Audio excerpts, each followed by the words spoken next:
ಕೋಲಾರ ಜಿಲ್ಲೆಯಲ್ಲಿ ಭೂಮಾಫಿಯಾದ ಅಟ್ಟಹಾಸ ಮಿತಿಮೀರಿದೆ.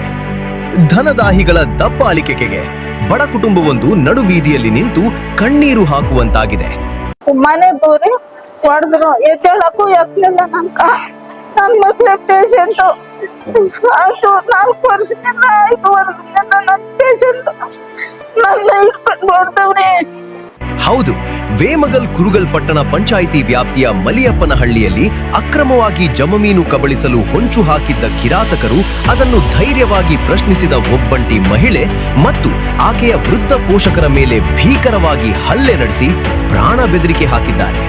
ಕೆಲ್ಸಕ್ಕೆ ಹೋಗಿದ್ದೆ, ಕೆಲ್ಸದ ಹತ್ರ ಬಂದು ಹುಡುಕ್ಯಂಬಂದು ಹೊಡೆದು ಮಧ್ಯಾಹ್ನ 1-2 ಗಂಟೆಯಲ್ಲಿ ಬಂದು ಗಲಾಟೆ ಮಾಡಿ ಹೊಡೆದು KDBಗೆ ತಕರಾರು ಅರ್ಜಿ ಕೊಟ್ಟಿದ್ದೀಯ ಅಂದ್ಬಿಟ್ಟು ದುಂಡಾವರ್ತ ಮಾಡಿದ್ರು.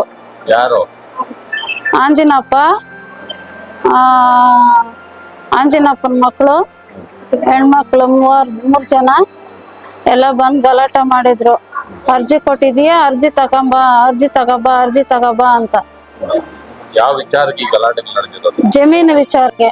ಜಮೀನು ಅರ್ಜಿ ಹಾಕಿದ್ಯಾ ಸೈನಪ್ಪ, ನಮ್ಗ ಬಿಡ್ಕಡೆ ಆತಾರಲ್ಲ ಜಮೀನು KDB ದುಡ್ಡು ಎಲ್ಲ ನಿಂದೆ ಕಿರ್ಕುಳ ಅಂತ ಮಧ್ಯಾಹ್ನ 2 ಗಂಟೆಯಲ್ಲಿ ಗಲಾಟೆ ಮಾಡಿದ್ರು.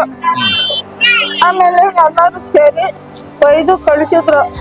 ಆಗ್ಲಿ ಏನೋ ಒಂದ್ ಸೇರಿ ಮಾತಾಡೋಣ, ನಾಳೆ KDB ಕರ್ಕೊಂಡೋಗಿ ಏನೋ ಮಾತಾಡೋಣ, ಹೋಗ್ರಿ ಯಾಕೆ ಸುಮ್ಮನೆ ಗಲಾಟೆ ಮಾಡ್ಕೊಂತೀರ ಅಂತ.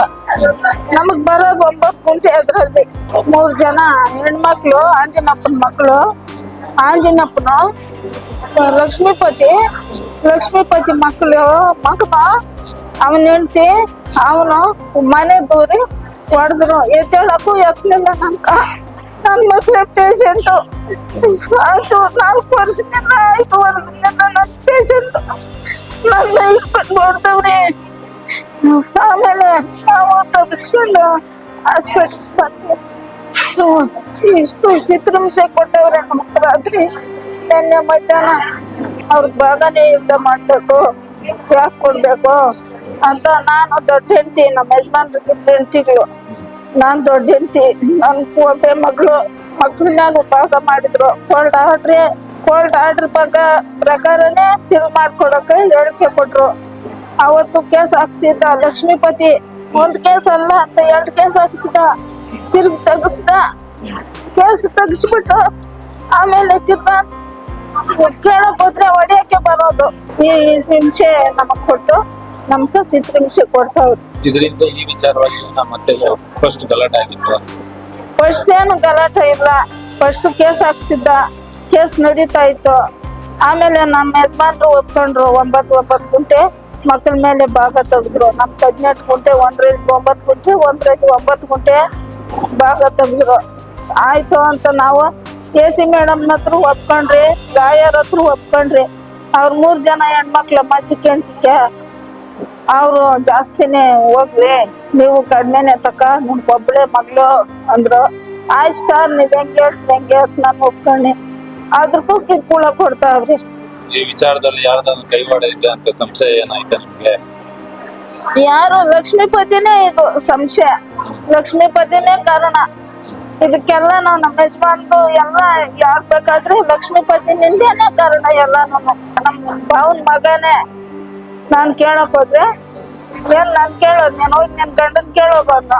ಆಮೇಲೆ ನಾವು ಆಯ್ತಪ್ಪ, ಏನಂತ ನಿನ್ ಕೇಳೋದು ಬೇಡ, ಬೇಜಾನ್ ದುಡ್ಡು ತಗೊಂಡ.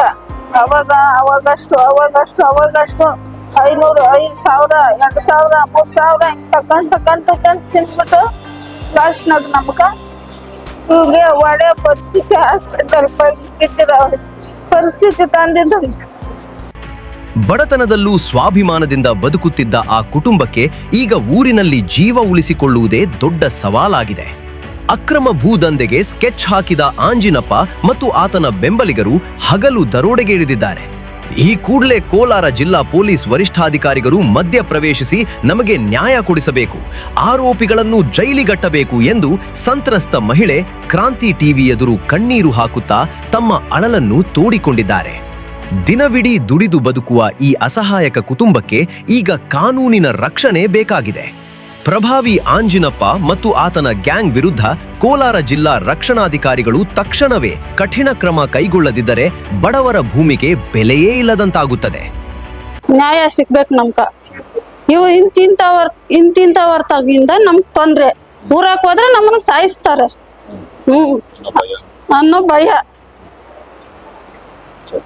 ಇನ್ನಾದರೂ ಪೊಲೀಸ್ ಇಲಾಖೆ ಎಚ್ಚೆತ್ತುಕೊಂಡು ಸಂತ್ರಸ್ತರಿಗೆ ಸೂಕ್ತ ರಕ್ಷಣೆ ನೀಡಲಿ ಎಂಬುದೇ ಕ್ರಾಂತಿ ಟಿವಿ ಆಶಯ. ಇದೇ ಈ ಕ್ಷಣದ ವಿಶೇಷ. ಕ್ಷಣ ಕ್ಷಣದ ಸುದ್ದಿಗಳಿಗಾಗಿ ಸದಾ ವೀಕ್ಷಿಸಿ ಕ್ರಾಂತಿ ಟಿವಿ.